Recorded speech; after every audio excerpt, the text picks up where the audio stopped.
Salut à tous les bienheureux d'au-delà des fleuves de l'Éthiopie. Que la paix et la grâce du Seigneur soient avec chacun de vous. À nouveau, nous sommes avec vous pour partager un tout petit message, mais très important. Avant tout, je voudrais vous remercier pour vos différents soutiens, vos prières, vos encouragements, vos partages, vos likes, vos j'aime. En tout cas, partager ces messages, c'est ce que vous avez à faire de plus qui peut nous aider davantage à atteindre l'objectif.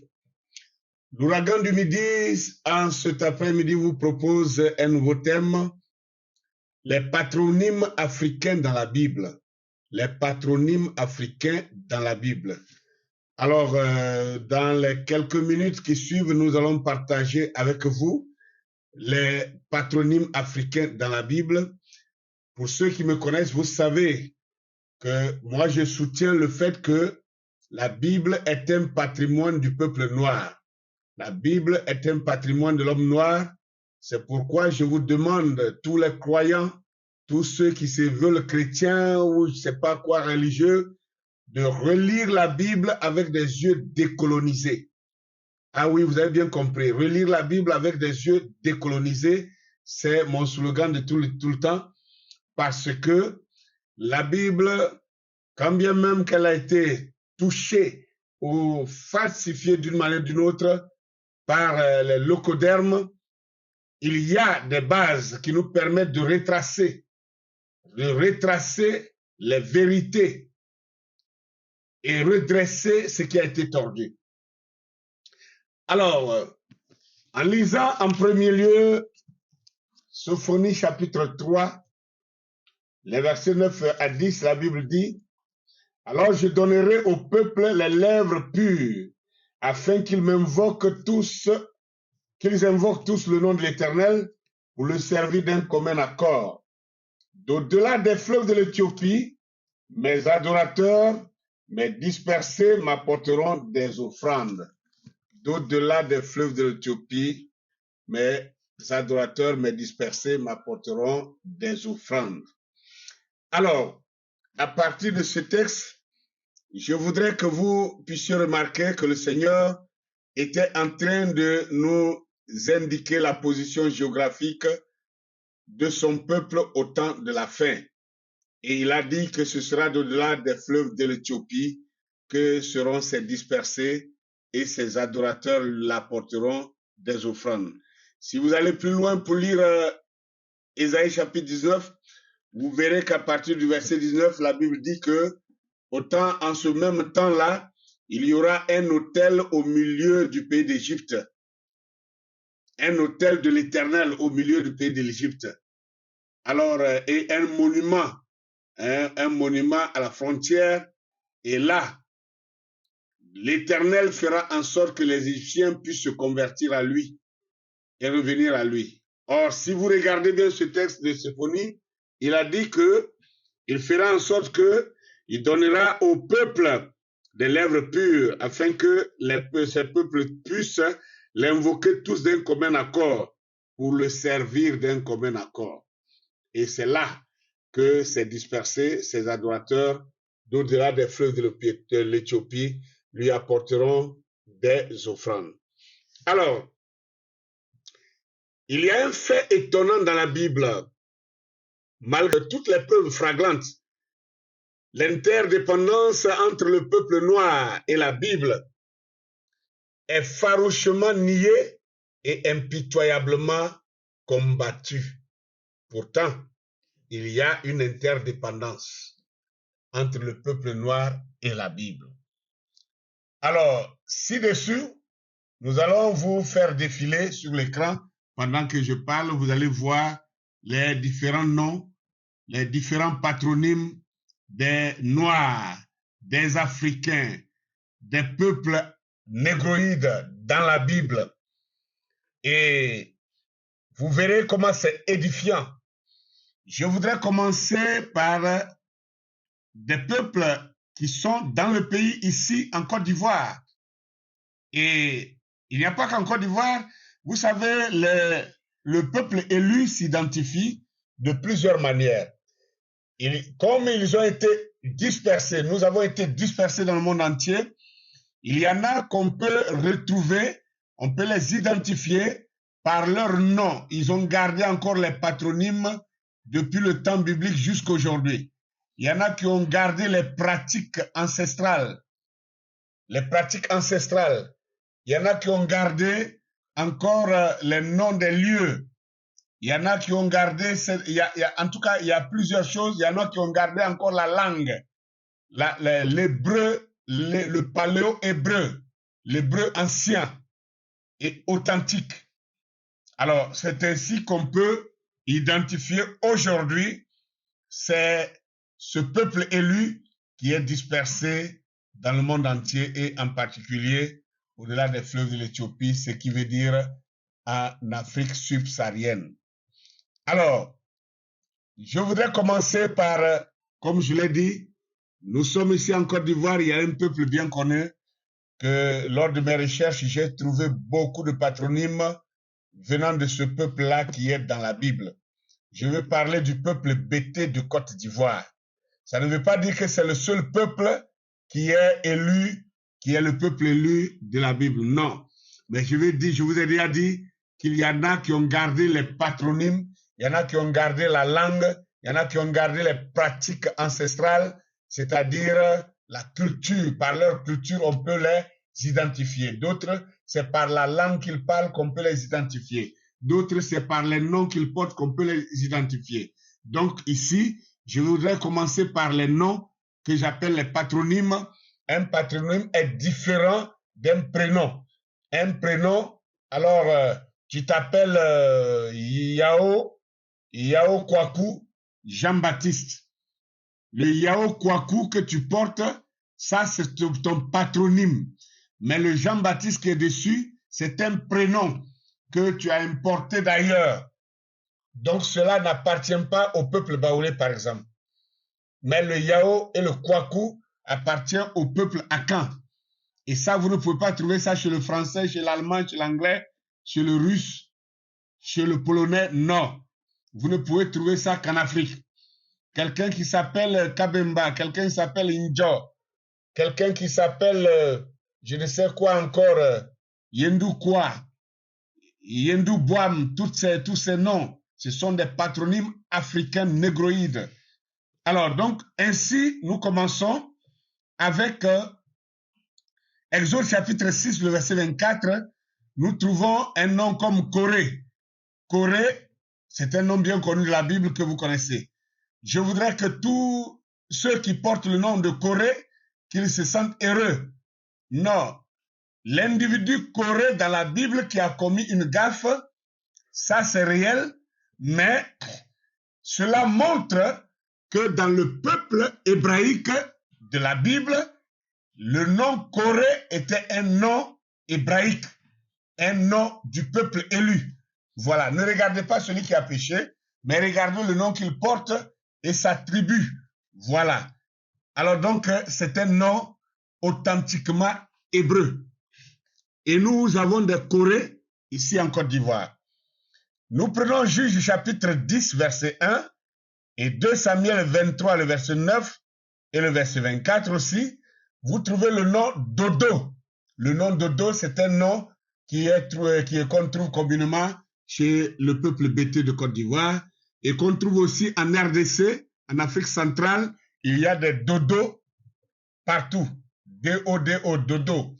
Donc, nous pouvons trouver, on peut aller aussi prendre 2 Samuel chapitre 23, le verset 31, 1 Chronique 27, le verset 16, et 2 Rois 18, le verset 2, nous trouvons le nom Abi.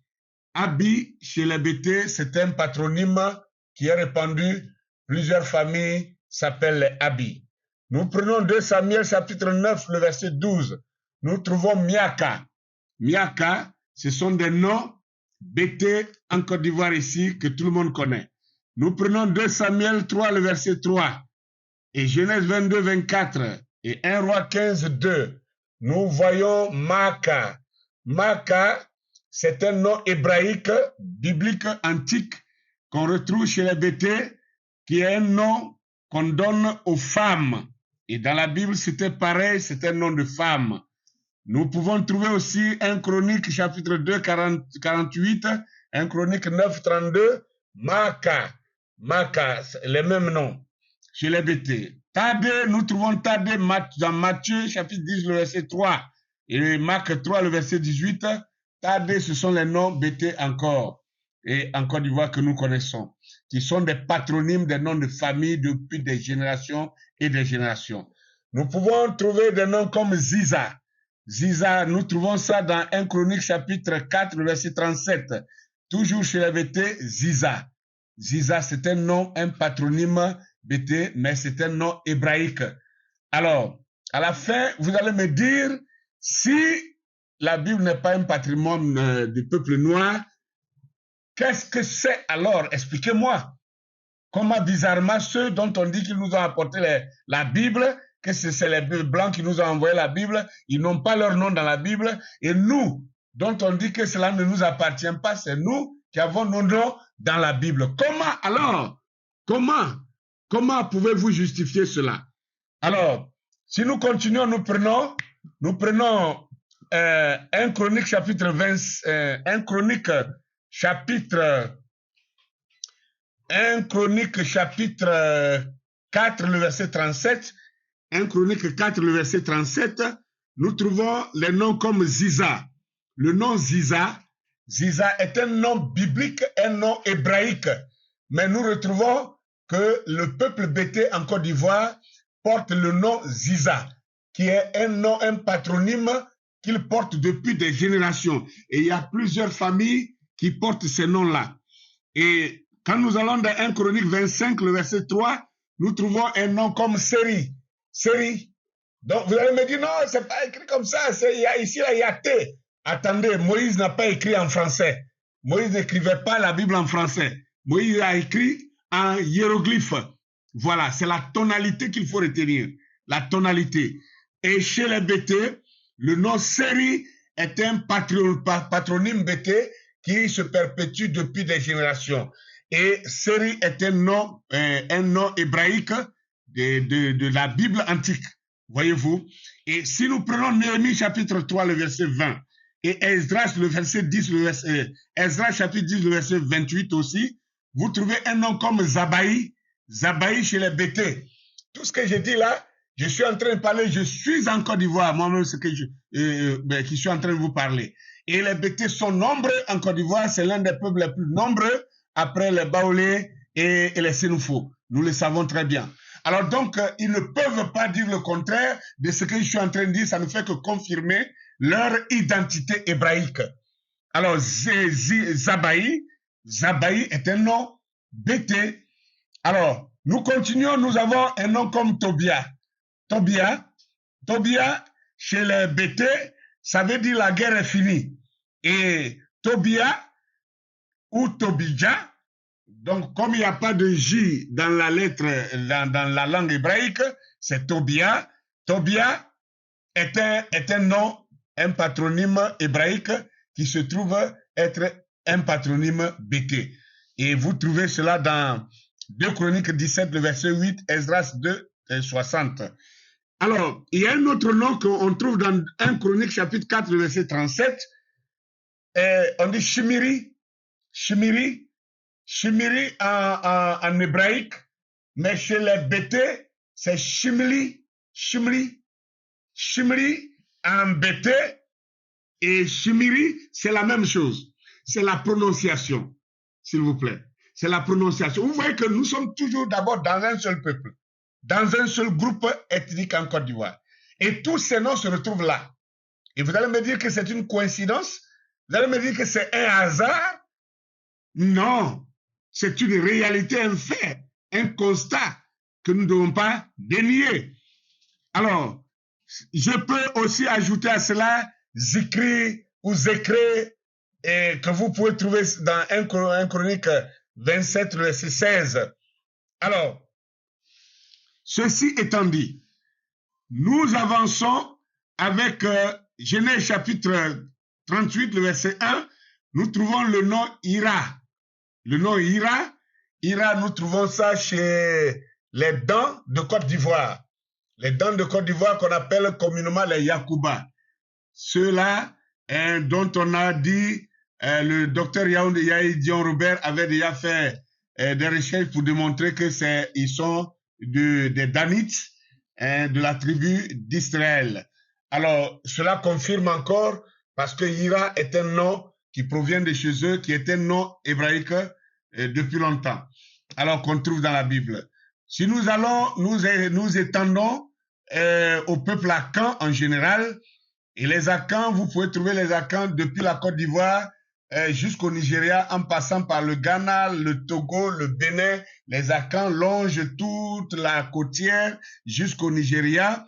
Et là, vous trouverez, par exemple, dans 2 Rois chapitre 21, le verset 18 à 19, et 1 Chronique 3, le verset 14, et Matthieu 1, le verset 10, vous trouvez un nom comme Amon. Amon, pour ceux qui ne savent pas, diront, non, non, Amon, c'est un dieu égyptien. Non, non, non, ça n'a rien à voir avec le dieu égyptien. Ici, Amon, c'est un nom hébraïque parce que ce Amon-là, il était roi de Juda. Voilà, il était roi de Juda, donc c'était un Israélite, roi de Juda qui s'appelait Amon. Et nous pouvons trouver dans Esther chapitre 3, le verset 5, Amon. Amon, il y a des Amon. Amon, ça dépend de comment on l'écrit. Soit on l'écrit avec H, Amon, ou on l'écrit avec A. Amon, c'est Amon, c'est la prononciation. C'est ça qui compte. Il y a aussi 1 Chronique 7, le verset 34. Nous trouvons Achi. Achi, je crois que chez les Hatchés, on a les Achi et tout ça. Et lorsque nous allons dans Néhémie chapitre 11, le verset 31, et 2 Samuel chapitre 21, le verset 10 et 11, nous pouvons trouver un nom comme Aya. Aya, les Aya, nous trouvons Aya en pays baoulé. En pays baoulé, Aya, exactement Aya comme Aya. Voyez-vous? Et le nom Aya, voyez-vous, vous voyez Ya à la fin. Il y a A, il y a Ya. Ya est un diminutif de Yahweh. Et c'est aussi Yahou, Yaoudae, Yahou, Yehuda.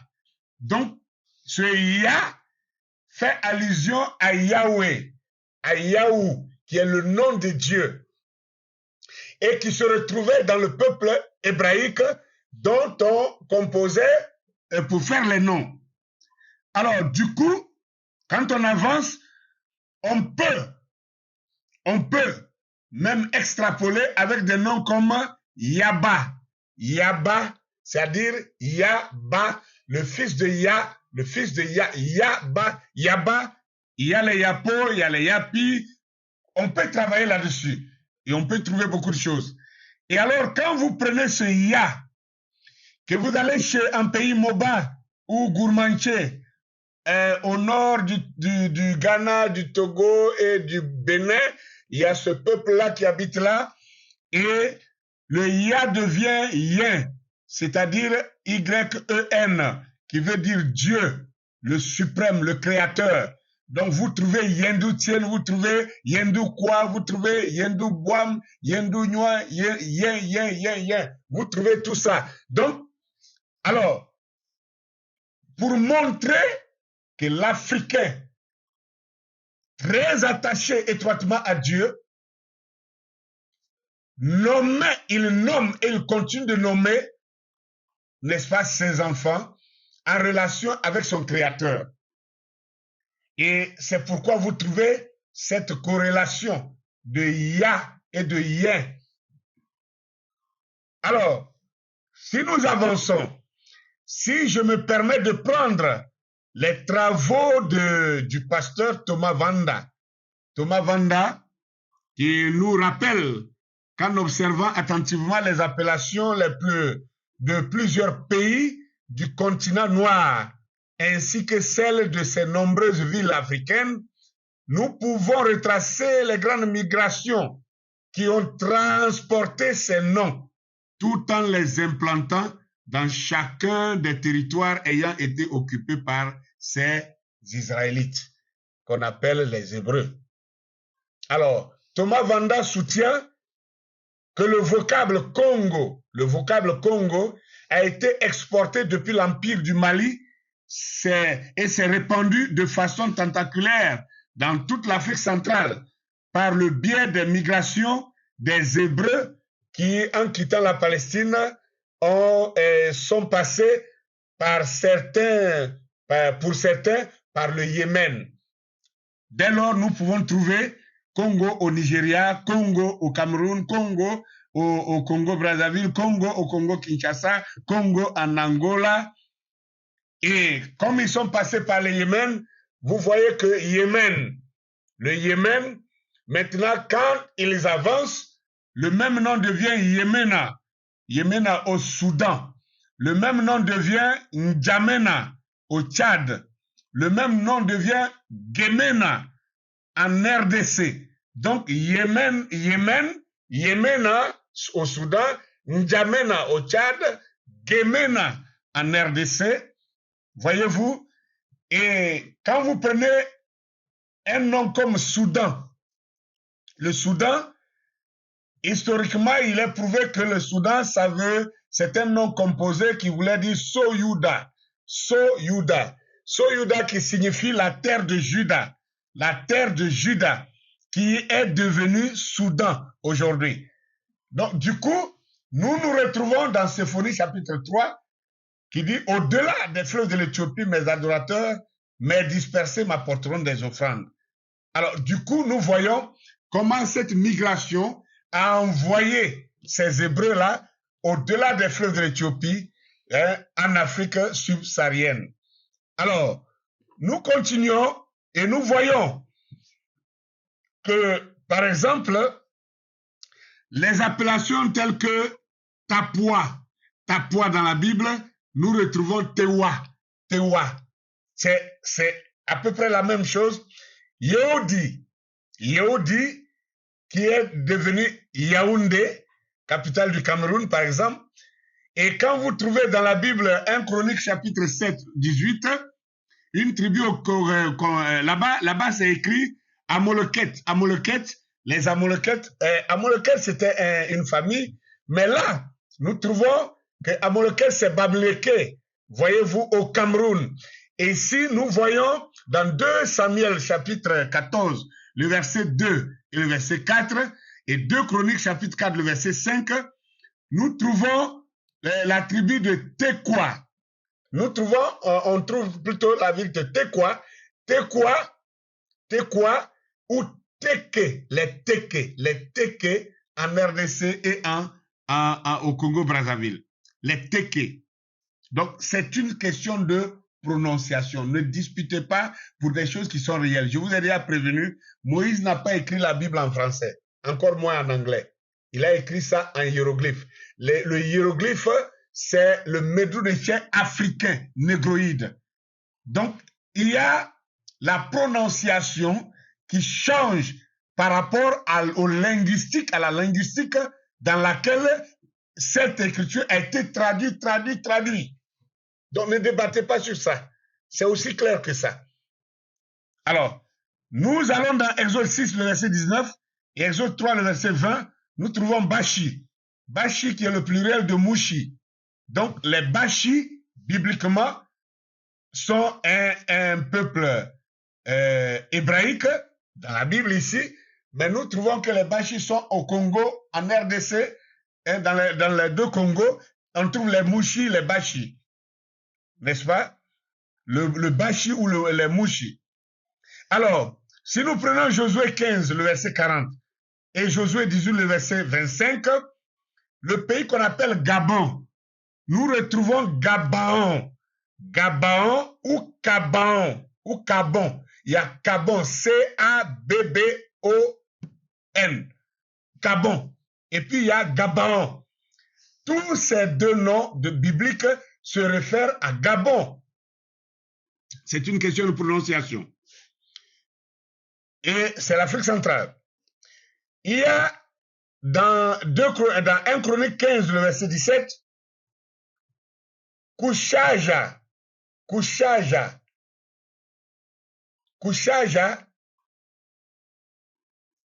Que j'assimile à Kinshasa. Pourquoi? Parce que les travaux de Thomas Vanda, qui lui-même est un Congolais, il a démontré que la ville qu'on appelle Kinshasa aujourd'hui, anciennement s'appelait Kushaja. Donc c'est même Kushaja qui est devenu Kinshasa aujourd'hui. Donc les anciens appelaient Kinshasa Kushaja. Et c'est Kushaja qui se retrouve dans la Bible. Maintenant, quand nous prenons Néhémie 4, Néhémie 8, le verset 4, nous trouvons Matete. Matitia. Matitia, c'est Matete en RDC, qui est une grande commune. Matete. C'est la correspondante de Matitia. C'est une question de prononciation. Vous prenez Esdras 10, le verset 29 et 32. Vous trouvez aussi Néhémie 12, le verset 2. Ou Néhémie 10, le verset 4. Il y a Maluku. Maluku en RDC, c'est toute une commune. La commune de Maluku. Et vous retrouvez Malouk. Malouk dans la Bible. Malouk et Maluku, c'est la même chose. Malouk, Maluku. C'est une question de prononciation. Alors, vous prenez Néhémie 3, 30, Esdras 10, 39 et 41. Vous trouvez Shelemia. Shelemia, on retrouve Shelemia en RDC comme Selembao. Shelemia, Shelembao, même prononciation.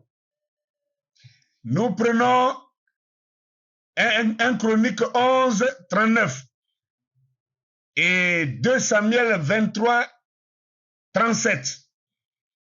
Vous trouvez, là-bas c'est écrit Sélec. Sélec, la ville de Sélec, nous retrouvons Sélec en RDC comme Sélé. Sélé. Donc c'est une question de prononciation. Sélé est devenu, Sélec est devenu Sélé. Vous trouvez Josué 15, 40, Gabon, encore, nous trouvons cela en RDC comme Ngaba. Ngaba. Alors qu'il y a déjà le pays Gabon, il y a ici Ngaba. Maintenant, nous prenons Néhémie 10, 13, vous trouvez Béninou. Béninou, qui est Béninou dans la Bible. Béninou, c'est encore une commune de la RDC. Et Béninou, même chose. Alors, si nous allons dans 2 Chroniques 13, verset 1 à 2, nous trouvons Abuja. Abuja et Abidjan. Donc, à nous de choisir. Abidjan, Abuja.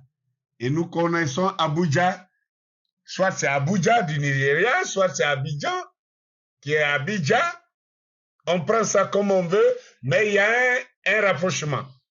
Nous prenons aussi Nombre 3, le verset 20.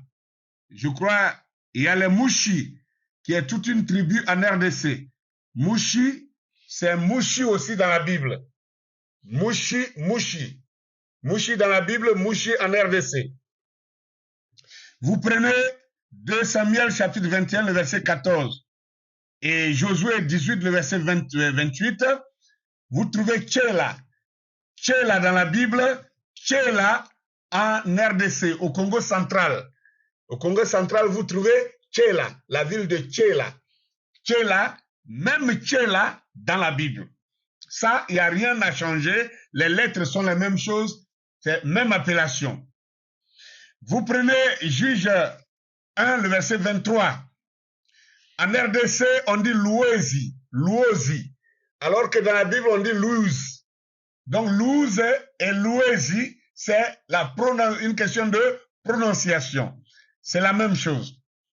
Vous prenez 1 Chronique, chapitre 13, le verset 9, vous avez Kindon.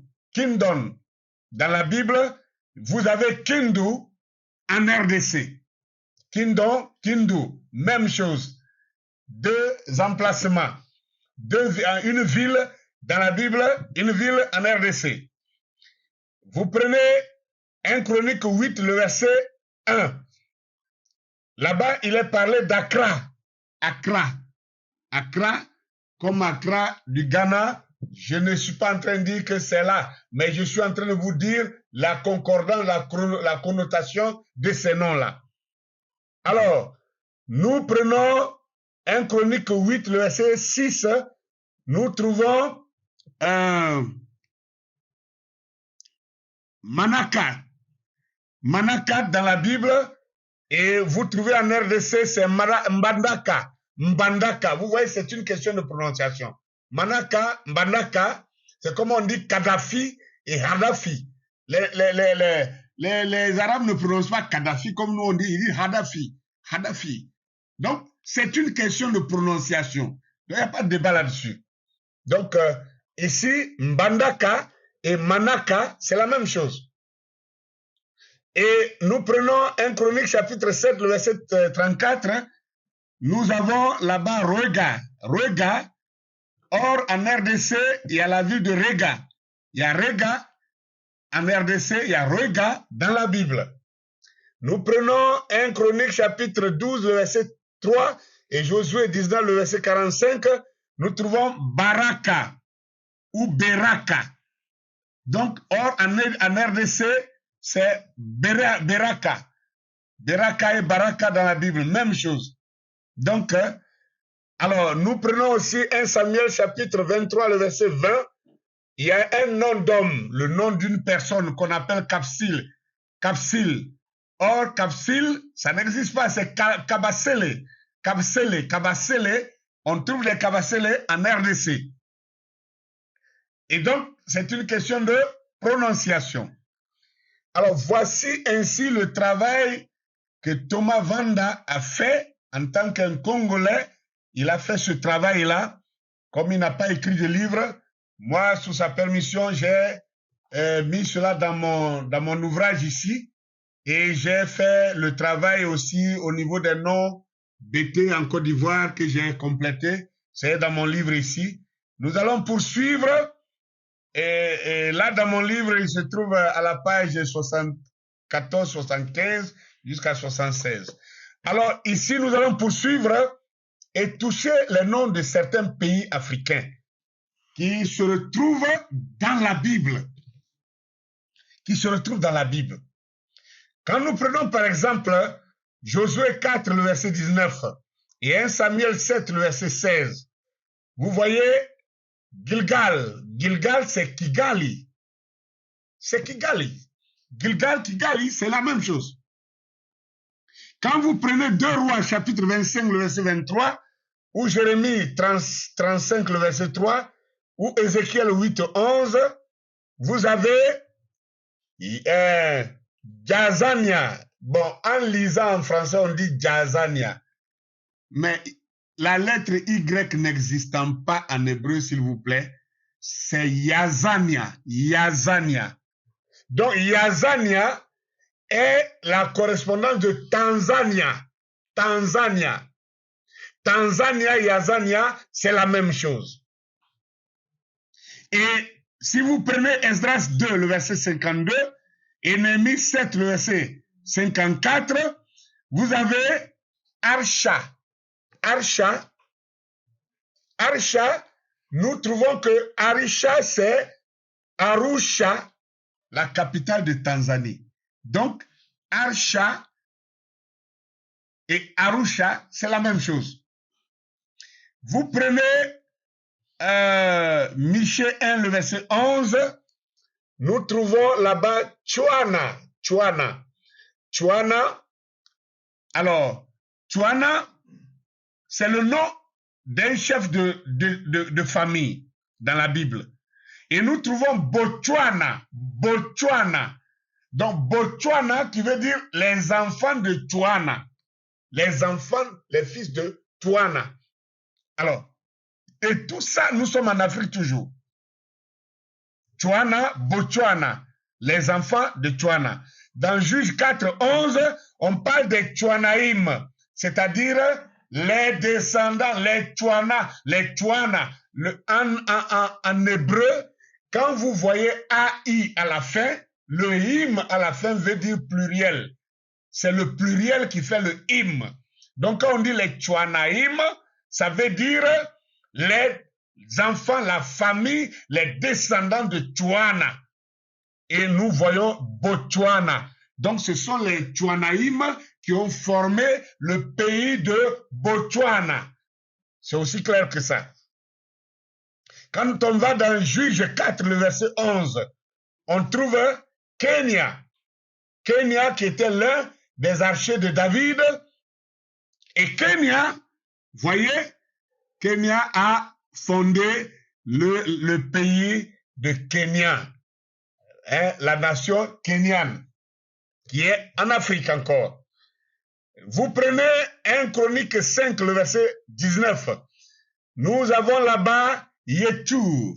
Yetour, c'est écrit Jetour. Mais vous savez, comme je le dis, toutes les fois que vous voyez Y au début d'un nom, c'est en lieu et place de Y, pardon. Quand vous voyez J en début d'un nom, en lieu et place de J, mettez Y. Parce qu'il n'existe pas de lettre J en hébraïque. Donc, au lieu de Jetour, c'est Itour. Yetour. Donc, on trouve Ituri. Ituri ou Ituru en RDC. C'est la même chose. C'est une ville. Dans la Bible, c'est une ville. En RDC, c'est une ville. Aussi Josué chapitre 19, le verset 22, et Juge 4, le verset 12 à 14, nous trouvons une ville comme Tabor. Tabor. Tabor dans la Bible, mais en RDC, c'est Tabora. Donc vous voyez que c'est la même chose. C'est la prononciation. Tabor, Tabora. C'est la même chose. Nous prenons Genèse chapitre 23, le verset 17 à 19, Genèse 25, 9, Genèse 40, 30, Genèse 50, 13, etc., etc. Vous avez Macpéla. Dans la Bible, on dit Macpéla parce que c'est francisé. Mais en RDC,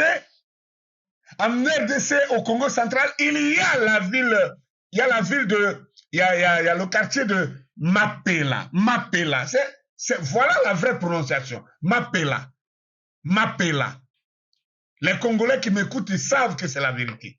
Mapela. Au lieu de Macpela. Macpela, c'est quoi? C'est francisé. Mapela. Alors, nous pouvons poursuivre ainsi et continuer à citer pendant encore longtemps bien d'autres concordances bibliques, mais permettez-moi de m'arrêter ici et de vous dire ceci pour terminer. Vous savez, si vous êtes des observateurs, en lisant la Bible depuis l'Ancien Testament jusqu'au Nouveau Testament, vous verrez que dans l'Ancien Testament, il y a une connotation de nom. Tobija, comme on venait de voir ici, Tobia, Rega, bon, les noms des gens, les noms des individus et toutes ces choses. Mais quand on arrive dans le Nouveau Testament, brusquement, il y a une cassure, comme un changement qui ne s'explique pas. Les gens qu'on avait, les genres de noms, permettez-moi de... les genres de noms, Ashija, Tobija, Sadok, Manouach, Abiram, Gershon, Corée, Josué, Abiram, qui étaient des noms habituels, qui montrent que c'est un peuple, c'est le même peuple qui a vécu depuis la sortie d'Égypte jusque-là, mais quand on arrive dans le Nouveau Testament, bizarrement, cette connotation est brisée, elle est cassée, comme si on avait remplacé ce peuple-là par un nouveau peuple. Du coup, en lieu et place d'Ashija, de Tobija, de Sadok, de Manouach, de Abiram, de Gershon, de Corée, de Josué, de Moïse, de Myriam, on trouve maintenant Paul, Jean, Jacques, Pierre, Matthias, Philippe, Luc, Simon, Matthieu, etc., etc. Une cassure qui montre que quelque chose s'est passé, qui montre qu'il y a un tripatouage quelque part, qui montre qu'il y a une falsification, qui montre qu'il y a une volonté de changer de changer un peuple par un autre peuple. À vous de réfléchir. Voilà pourquoi la Bible a dit dans Apocalypse chapitre 2, 9, je connais ta tribulation et ta pauvreté, bien que tu sois riche. Et la calomnie de la part de ceux qui se disent juifs et qui ne le sont pas, mais qui sont une synagogue de Satan. Donc Dieu montrait déjà qu'il y avait un peuple qui volontiers se substituerait au véritable peuple de Dieu. Donc, un changement. Voilà pourquoi, aujourd'hui, les gens sont ballottés. On parle de la guerre israélo-palestinienne. Et moi, mon cœur est brisé quand je vois des Africains aujourd'hui, surtout les Congolais. Vous n'avez pas honte? Depuis 1992 jusqu'en 2022, les statistiques ont été faites et cela démontre que 20 millions de Congolais sont tués jusqu'aujourd'hui. 20 millions de Congolais. Depuis la date de 1992 et jusqu'aujourd'hui, il ne se passe pas un seul jour qu'on ne découpe pas, on n'égorge pas les enfants, les femmes, on viole les femmes, on découpe les gens à l'est du Congo. Vous ne pleurez pas ça. Vous ne mettez pas de drapeau congolais sur vos profils. Et vous venez pleurer pour une Israël imposteur. Vous pleurez pour ça. Vous faites des jeûnes et prières pour ça. Avez-vous déjà jeûné pour votre pays? Chers Africains, avez-vous déjà jeûné pour le Mali, pour le Niger, pour le Burkina Faso? Avons-nous déjà jeûné pour la République centrafricaine qui se bat pour son indépendance? Avons-nous déjà jeûné pour ça? Et nous allons jeûner et prier pour une Israël imposteur qui n'est même pas le véritable peuple de Dieu. Comment vous lisez vos Bibles? Vous lisez ça à l'envers? Vous lisez vos Bibles à l'envers? Qu'est-ce qui ne va pas avec les gens? Réveillons-nous. La Bible est un patrimoine du peuple noir. Et les patronymes nous le prouvent. Une autre fois, on fera une vidéo spéciale sur les pratiques, la culture biblique, la culture hébraïque qui se retrouve dans tous les peuples africains. Et vous allez m'expliquer pourquoi et comment. C'est les Africains, notre culture, nos patronymes qui se retrouvent dans la Bible. Et les Blancs, que vous pensez que c'est eux qui nous ont envoyé la Bible, ils n'ont pas leur nom dans la Bible.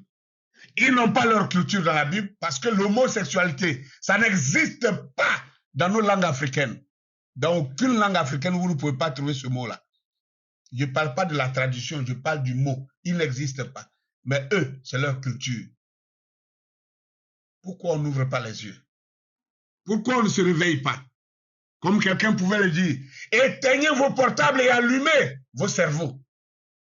Il est temps qu'on sorte de cette religion-là, de cet endoctrinement qui nous a fait croire que ces Khazars sont le peuple élu et vous bénissez celui qu'il faut maudire et vous vous maudissez vous-même.